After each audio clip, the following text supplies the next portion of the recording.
Partie 2. En savoir plus sur la chirurgie bariatrique. Bonjour. Bienvenue à la séance d'information pour les patients du programme de chirurgie bariatrique à Humber River Health. C'est avec plaisir que je vous guiderai à travers cette séance d'information en ligne sur le programme de chirurgie bariatrique. Partie 2. En savoir plus sur la chirurgie bariatrique. Dans ce module, vous découvrirez les différents types de chirurgie bariatrique pratiqués à Humber River Health ainsi que leurs risques et leurs résultats. Si vous ne l'avez pas déjà fait, veuillez télécharger une copie du livre de référence sur la chirurgie bariatrique et vous y référer en parcourant cette vidéo. La chirurgie bariatrique est définie comme une intervention gastro-intestinale qui entraîne une perte de poids substantielle. L'opération dure généralement de 2 à 3 heures et la durée de séjour à l'hôpital est de 24 heures s'il n'y a pas de complications. Veuillez rester à l'hôpital jusqu'à ce que le personnel hospitalier vous autorise à sortir. Si vous vivez en dehors de la région de Grand Toronto, nous vous conseillons fortement de rester à moins d'une heure de route du service d'urgence à Humber River Health pendant 5 jours en cas d'urgence post-opératoire. Vous êtes responsable du transport vers et depuis l'hôpital pour l'intervention chirurgicale ainsi que pour tous les rendez-vous avant et après celle-ci. Il existe différentes interventions. Chacune comportant des risques et des taux de réussite variables. La chirurgie bariatrique de référence est la plus souvent pratiquée à Humber et la dérivation gastrique de type roux en Y, qui entraîne une perte de poids significative et l'amélioration des problèmes de santé liés à l'obésité. La gastrotomie longitudinale, la dérivation duodéno-iléale simple, SADI, et la dérivation biliopancréatique avec commutation duodéno en 2 étapes sont d'autres interventions disponibles. Elles seront pratiquées à la discrétion du chirurgien en fonction des comorbidités du patient, de son indice de masse corporelle et de son traitement médicamenteux. La pose d'anneau-gastrique n'est pas couverte par l'assurance santé de l'Ontario et n'est pas pratiquée à Humber River Health. Toutefois, les révisions de ces interventions sont couvertes. Pour de plus amples informations à propos de cette partie, consultez les pages 7 à 13 du livre de référence sur la chirurgie bariatrique. Avant d'aborder la chirurgie bariatrique, examinons le fonctionnement du système digestif. Pour plus de détails, référez-vous à la page 8 du livre de référence. La digestion commence dans la bouche, où la mastication et les produits chimiques présents dans votre salive, appelés enzymes, commencent à décomposer les aliments. Lorsque vous avalez, la nourriture descend dans l'œsophage, un long tube reliant la bouche à l'estomac, où des mouvements musculaires ondulatoires facilitent son acheminement vers l'estomac. La décomposition des aliments commence dans l'estomac, qui peut contenir en moyenne jusqu'à 6 tasses de nourriture et à approximativement la taille d'un ballon de football. Les aliments digérés quittent l'estomac en passant par une valve appelée sphincter pylorique et pénétrant dans l'intestin grêle, lequel est divisé en 3 parties, duodénum, jejunum et iléum. La majeure partie de l'absorption de protéines, les vitamines et des minéraux se produit dans l'estomac et la première partie de l'intestin appelée duodénum. Les aliments passent ensuite par les restes de l'intestin grêle appelé jejunum et iléum. Un autre organe important du corps contribue également à la digestion des aliments. La vésicule biliaire qui stocke et libère la bile qui joue un rôle dans la digestion des graisses. Les pancréas produisent des hormones comme l'insuline et des enzymes digestives. L'insuline permet de transférer les sucres de sang vers les cellules, où elle est utilisée pour produire de l'énergie. Les aliments non absorbés poursuivent le chemin dans le gros intestin, où une partie de l'eau et des électrolytes est absorbée. Les déchets solides sont stockés dans le rectum et passeront plus tard par l'anus sous forme de sel. Passons maintenant à la procédure de la dérivation gastrique de type roux en Y. L'opération est effectuée par laparoscopie, ce qui signifie que le chirurgien pratique 5 à 6 petites incisions autour de la région du ventre, plutôt qu'une large incision pour ouvrir l'abdomen et exposer les organes. Le chirurgien coupe et aggrave l'estomac en 2 parties. La petite partie supérieure deviendra votre nouvelle poche stomacale, tandis que la plus grande partie de l'estomac restera en place. Il utilise des agrafes ainsi que des points de suture pour sceller la nouvelle poche. Le chirurgien coupe également l'intestin grêle à l'endroit où le duodénum et le jejunum se rencontrent. Ensuite, L'extrémité ouverte du jejunum est déplacée vers le haut pour rejoindre la plus petite poche stomacale à travers une nouvelle ouverture. C'est une nouvelle ouverture maintenant de la taille d'une pièce de 10 cents. L'autre extrémité du jejunum est toujours rattachée au reste de l'intestin. Enfin, l'extrémité ouverte du duodénum est reconnectée à une nouvelle ouverture pratiquée plus basse dans l'intestin grêle. Cela permet au sucre digestif de se mélanger avec la nourriture à cet endroit. L'autre extrémité du duodénum est toujours rattachée à la grande partie de l'estomac. Le gros intestin et le rectum demeurent inchangés par rapport à leur état avant la chirurgie. Pour de plus amples informations, consultez les pages 9 et 10 du livre de référence. À la suite de cette procédure, la deuxième partie de l'intestin grêle est directement attachée à la nouvelle petite poche stomacale. La majeure partie de l'estomac, le sphincter pylorique et la première partie de l'intestin grêle sont contournés. Les sucs digestifs et les enzymes se mélangent à la nourriture plus loin dans l'intestin grêle. Aucun organe n'est retiré ni laissé déconnecter lors de l'intervention. La nouvelle poche stomacale aura approximativement la taille d'un œuf, et l'ouverture entre le nouvel estomac et l'intestin sera de la taille d'une pièce de 10 cents. Juste après la chirurgie, la poche stomacale ne peut contenir qu'environ 2 onces, 60 ml, soit environ 4 cuillères à soupe ou environ un quart de tasse de liquide. Une fois que le gonflement et l'inflammation des tissus diminuent, la poche peut contenir environ 4 à 6 onces, soit environ 1,5 à 3 quarts de tasse de liquide ou de nourriture. En raison des changements apportés au système digestif, il est très important de suivre les techniques d'alimentation et les phases de régime recommandées après la chirurgie, qui seront apportées dans le module 3 et 4. Une autre intervention pratiquée à Humber River Health est la gastrectomie longitudinale. Vous pouvez vous référer à la page 11 du livre de référence. Au cours de cette procédure, environ 80% de l'estomac est retiré pour créer un estomac plus petit, de forme cylindrique qui peut contenir environ une tasse de nourriture. Il n'y a aucun changement au niveau de l'intestin et le sphincter pylorique demeure intact. Cette procédure est parfois la première étape d'une autre intervention appelée dérivation bilio-pancréatique avec commutation duodénale. Comparons maintenant la dérivation gastrique de type roux en Y et la gastrectomie longitudinale. Nous avons jusqu'à présent présenté une description des deux procédures.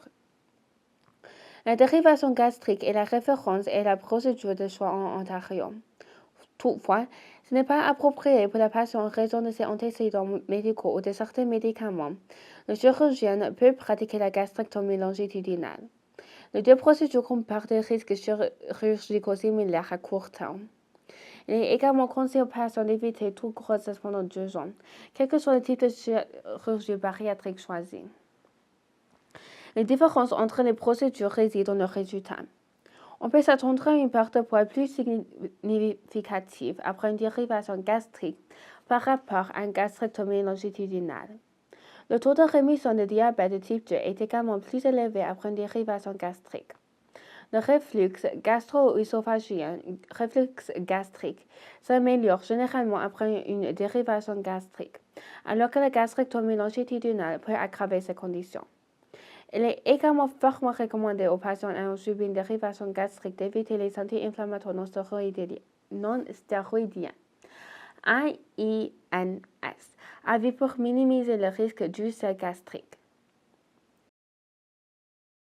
Le dernier type de chirurgie bariatrique pratiquée à Humber River Health s'appelle la dérivation bilio-pancréatique ou duodenal switch. Il existe 2 façons de pratiquer cette chirurgie, notamment la dérivation bilio-pancréatique avec commutation duodénale, qui est une procédure en 2 étapes qui comprend. Une première étape consiste en créer un estomac de forme cylindrique, comme décrit précédemment. Une deuxième étape, au cours de laquelle le début de l'intestin grêle est sectionné juste en dessous de l'estomac de forme cylindrique, et la dernière partie de cet intestin est ensuite rattachée directement à cet estomac.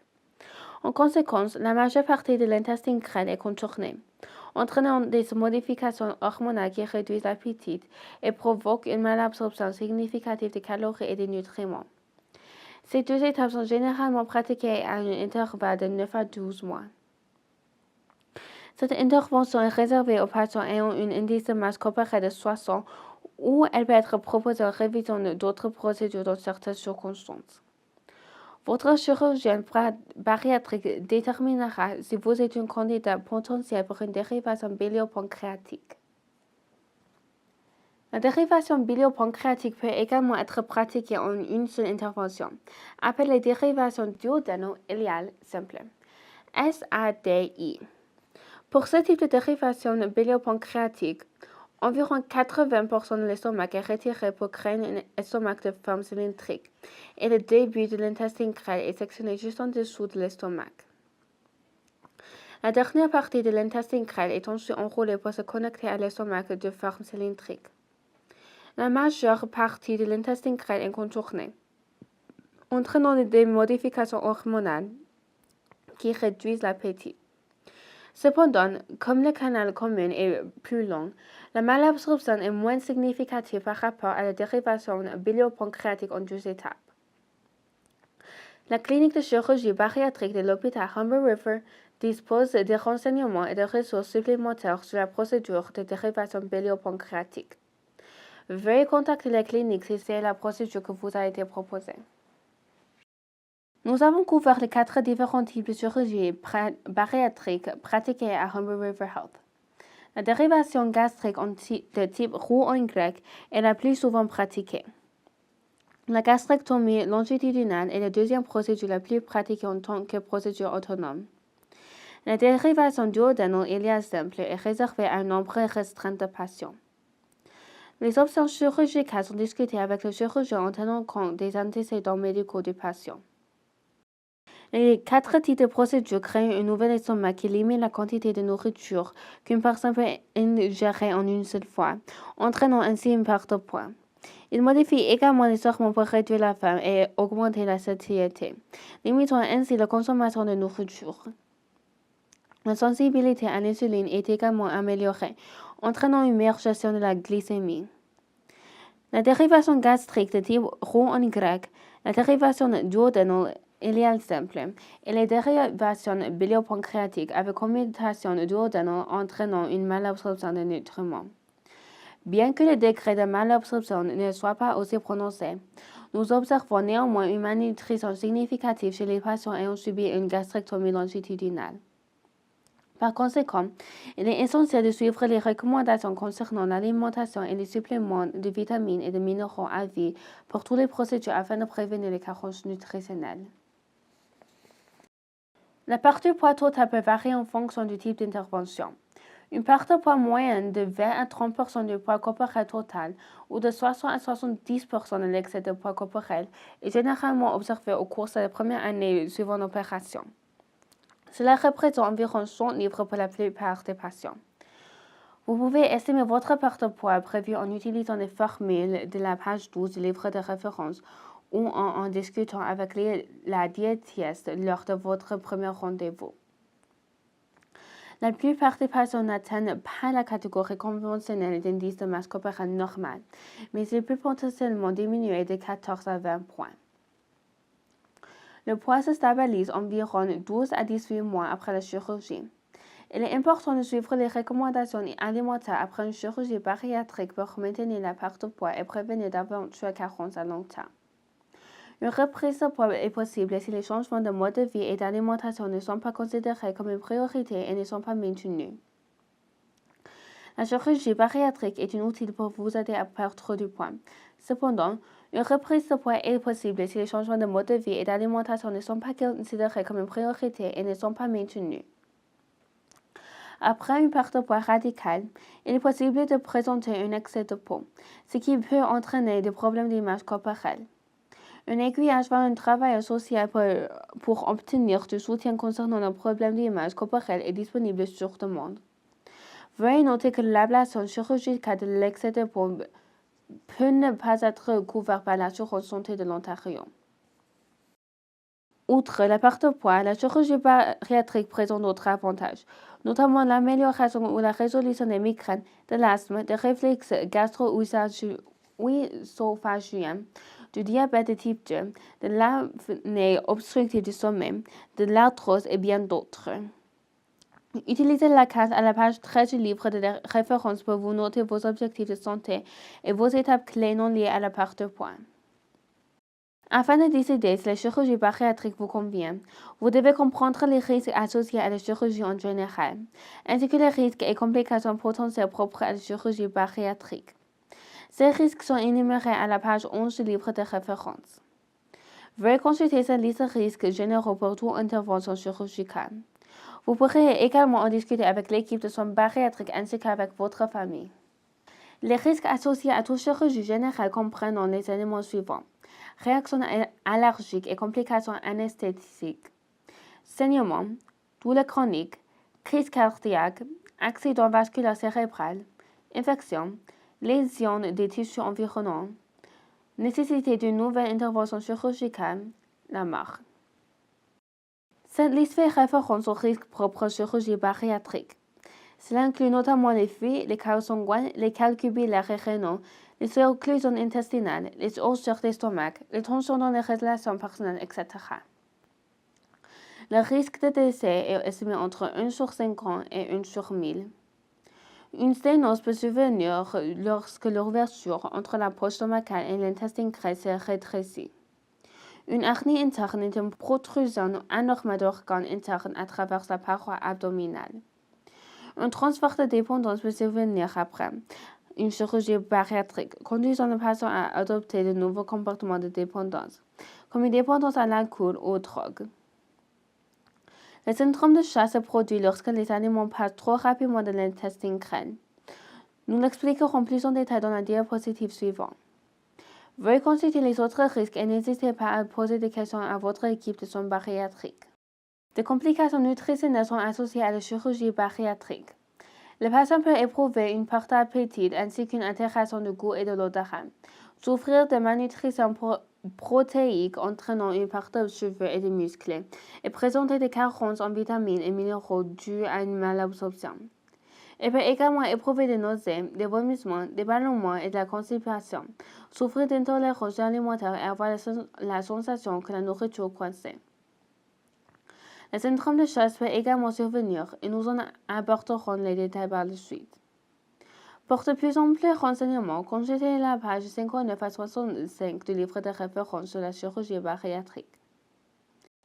Le syndrome de chasse peut affecter 50 à 70% des patients ayant subi une dérivation gastrique, tandis qu'il est généralement moins fréquent chez ceux ayant subi une gastrectomie longitudinale.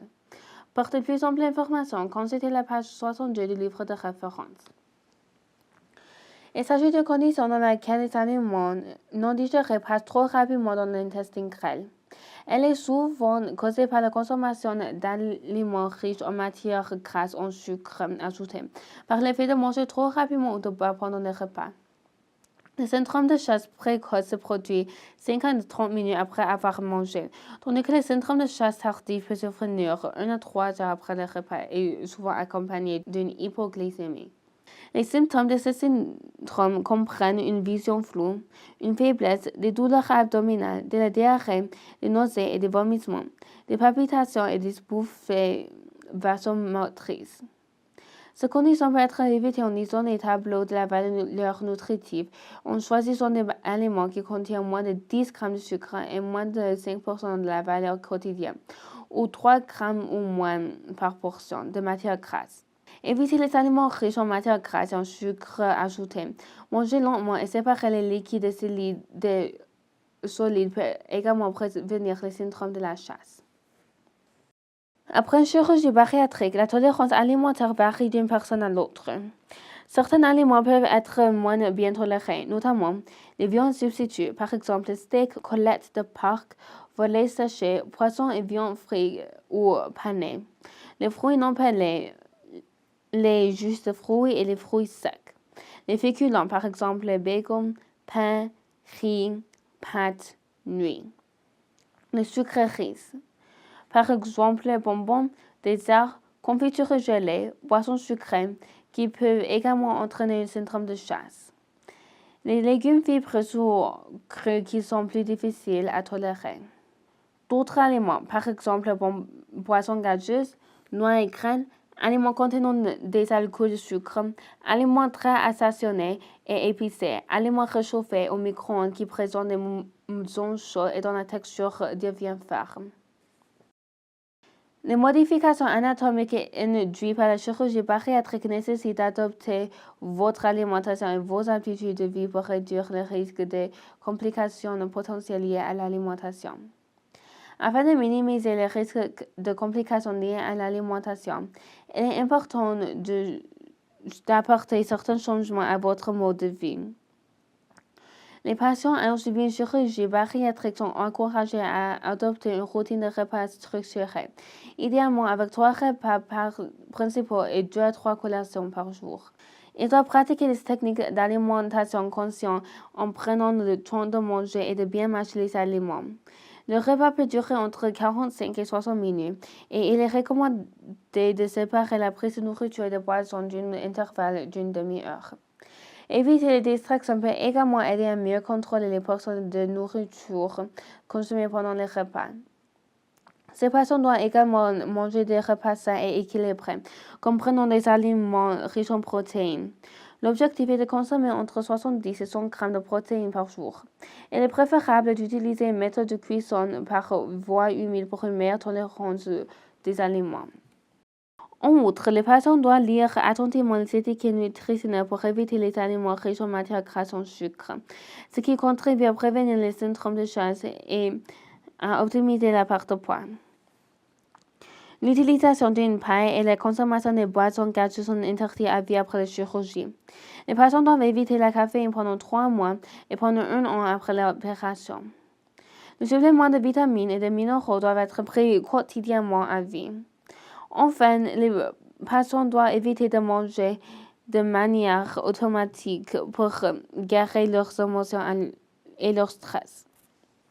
Dans le module 4, nous examinerons certains changements que vous pouvez commencer à mettre en place dès maintenant pour vous préparer à la vie après la chirurgie bariatrique.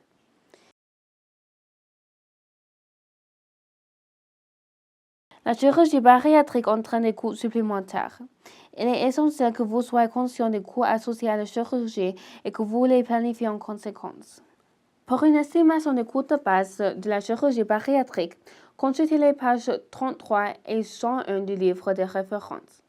Parmi les coûts à prévoir, on peut citer les tests laboratoires, les balances de cuisine et les outils de mesure, l'essence, les séjours à l'hôtel, les frais de stationnement, Optifast entre $200 et $400 qui est obligatoire avant la chirurgie. Prevacin, $80 par mois pendant 6 mois qui doit être pris après la chirurgie. Tinzaparine, un anticoagulant qui doit être pris 6 à 10 jours après la chirurgie entre $100 et $300 selon le poids. Des multivitamines, des minéraux et des protéines que vous devrez prendre pour le reste de votre vie. Entre $40 et $80 par mois de façon continue. Veuillez consulter le livre de référence et assurez-vous qu'avant vos évaluations initiales avec l'infirmière, le travail social et le diétiste, vous êtes en mesure de créer les procédures de dérivation gastrique et de gastrectomie longitudinale, comprendre la taille du nouvel estomac, comprendre les risques de la chirurgie bariatrique, définir le syndrome de chasse et en connaître les causes. Prendre conscience des dépenses personnelles liées à la chirurgie. Préparez une liste de questions que vous souhaitez poser et apportez-la lors de vos premiers rendez-vous avec l'équipe de soins bariatriques. Vous avez terminé ce module de la séance d'information destinée aux patients. Veuillez passer à la partie 3. Recommandations alimentaires avant et après la chirurgie.